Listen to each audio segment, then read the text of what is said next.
Do you remember when the RCMP lost 205 firearms? I didn't forget about this story, and I would like to follow it up with you guys. I'm the Canadian Renegade, and we're going to talk about this. Well, we're going to stay on the gun topic, I guess, right? Anyways, I've got a CTV article here. The headline is RCMP recovered 115 out of 205 lost firearms. 2 machine guns still missing. This is an updated article from October 2024. The original article was when the 205 firearms were lost. So if you can do the math, the RCMP is still unable to find 90 firearms in about a I guess it'd be about a 4-year or 4.5-year period. And I got a number of different thoughts on this. The first thing is how come it was 205, and then once there was a news article on this, magically the 115 firearms were found? It's almost like maybe, I don't know, like the guns are in the lockup or something, and then somebody puts them in the storage closet, hoping that nobody notices for long enough, and then they can just sell them out the back door or something like that. And because as soon as there's a little bit of heat, all of a sudden these guns reappear. And I kind of wonder, if is anybody getting in trouble for this? Because I know, like, imagine if the things were reversed, and a licensed firearm owner, I don't know, you go to your gun safe one day and a gun is missing. So you're supposed to report that. So you report, hey, I'm missing whatever the gun is, right? Let's say it's a handgun. Okay, I'm missing my Glock, right? And the police are like, well, where did you lose it? And you're like, well, I don't know. And they'd be like, what do you mean you don't know? Well, I thought I had it, and then I opened my safe and it's gone. So they'd be like, okay, well, did somebody break in? Is there any evidence of a break-in? Is there any evidence of, something like that? No, it's just gone. Like, I have this feeling that they would probably pull your license and take the rest of your firearms away, because you don't even know where the gun went. If it was stolen, if you left it at the park, like, you have no idea, right? And that's kind of what this story brings up for me with these questions. I'm gonna read a little bit of it, just to kind of give you a bit more context, and we'll talk a little bit more about this. But it says that more than half of the 205 firearms lost by the Royal Canadian Mounted Police since 2020 have been recovered, but 2 machine guns are still missing. CTV News previously reported that the RCMP had lost 205 firearms since 2020, including 122 handguns, 55 shotguns, 23 rifles, and 5 fully automatic weapons. According to an RCMP spokesman, 115 of those lost firearms have been recovered and redeployed to the field. And then it basically says there's still 2 still 2 machine guns missing. One is an M16A1, or maybe they're both. Yeah, both of them are Colt M16A1 Model 881 carbines. And then it says, there's a little bit more that they talk about, and I just wanted to get maybe down towards the end. There was they had somebody, I don't have the guy's name here, but okay, here it says former RCMP major crime investigator Bruce Pitt Payne says, although atypical, police firearms can go missing for a variety of reasons. And here's where they kind of whitewash the whole thing, where they give a whole bunch of fairly legitimate reasons for things to go missing. But the thing is the original report and this report have no actual details where any of these guns went. Like, he gives a variety of reasons why guns could go missing, but they don't say, like, 5 of them fell in the lake when they tried to rescue, the baby seals or something like that. They don't go into any details, or a guy was taking a dump at the coffee shop and he left his belt lying on the ground. Funny story about funny thing about that is I know that that actually happened. So when I was in armored car, this is over 20 years ago. Yeah, I think, yeah, it's over 20 years ago now. Anyways, during the training for like the use of force training and the gun training for that job, one of the things they told you was, you know, when you're using the public restroom and there's a stall that someone could reach under, don't lay your belt with the gun down on the ground where somebody could see it and reach over and grab your gun, because apparently that actually happened to somebody. And I can't remember now the details, if it was an armored car guy or if it was a police, but yeah, they said, like, be cautious of that. Yeah, it's got to happen to somebody before you people smarten up, I guess. Anyways, if you know more about that, and you can share the details in the comments, because I can't remember all the details about that story, but I know it was a real thing. Anyway, so here's the whitewash. So this Bruce Pitt Payne says, people have made mistakes or been sloppy and left them somewhere and it was taken. Those would be followed up with a code of conduct investigation, which would be very justifiable at that point.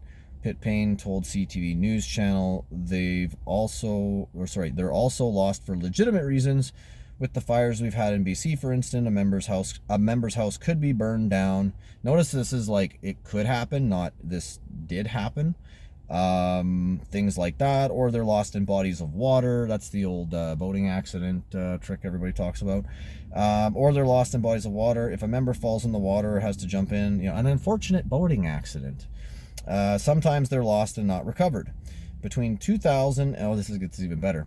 Between 2000 and 2019, an additional 601 firearms were reported lost by police, including 15 machine guns and submachine guns, according to a previous RCMP access to information request.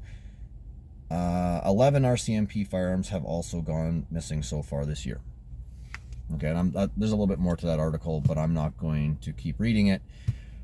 But like I said, yeah, if you had some story about how you lost a gun, you're a licensed firearms owner, and then you report a gun missing, but you had no idea what happened to it at all, you're probably going to get in trouble. You might get charges. Certainly they would take your license, because they would say, well, you have no business owning guns if you can't keep control of them. Because, I mean, like, did you leave it out in the bush and now some kid could find it? Like, right? Did you leave it in your front yard because you were, you know, I'm just making up like random scenarios. You live in your front yard because you were out there shooting and drinking beer. Like, yeah, they wouldn't trust you with guns anymore. So, like, if this is the level that the RCMP, I mean, if you do the math from 2000 to now, that's about 700 and some guns that the RCMP has lost. And then, okay, so now I'm going to conclude with this. So these are the guys that are going to collect the guns that have been banned by the Liberal government in those OICs. They're supposed to collect the guns and not lose some of those guns too, because I could see it being really easy. Like, let's say, now luckily this probably isn't going to happen. The Conservatives will probably get in. They'll probably reverse the OICs, right? That's good. But like, we're just spitballing here. Like, theoretically, if somehow the OICs don't get reversed and the RC, you know, the government demands that these guns get turned in, like, we're supposed to trust the RCMP to collect the guns and not lose like 10% of them or something like that. Because it'd be really easy. Like, if Farmer Bob is dropping off the 5 guns he's got that are deemed illegal, right? And let's say 2 of them were restricted, so there's paperwork on those. Those are, you know, will probably get, you know, documented properly, right? But let's say the other 3 were non-restricteds that are now prohibited because they're semi-autos, right? What happens if the police that are taking these guns in, they just lose the paperwork on a couple of them, and then those go out the back door onto the black market, which is where all the guns are coming from anyways, like, that are being used in crime, right? I could see that happening. And then the other way that they've talked about collecting them is, you know, having the what do you call it, the Canada Post they want you to mail the guns in. Like, that sounds like a horrible idea too. Like, what, hundreds of thousands? Like, I think I've heard reports where it's like 115,000 guns that should get turned in, or 150, and it's like, no. There's way more than that. Okay? Like, trust me, there's way more than that. Okay? I mean, there's 2.4 million gun owners in Canada, and almost, I wouldn't say all of them, but let's say probably like half of them probably have a semi-auto, and at least half of those are probably banned. Probably more than that, because almost all semi-autos are banned. So very conservatively, that's like 500,000 guns. So imagine 500,000 guns. That's if these people only own one semi-auto, right?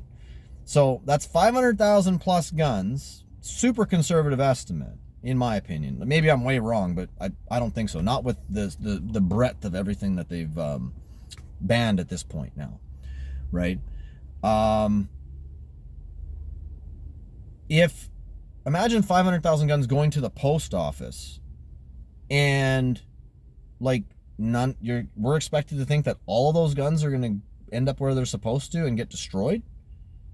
None of them are going to go missing out the back door of the post office truck, right? None of them are going to go missing when the post office delivers them to the RCMP.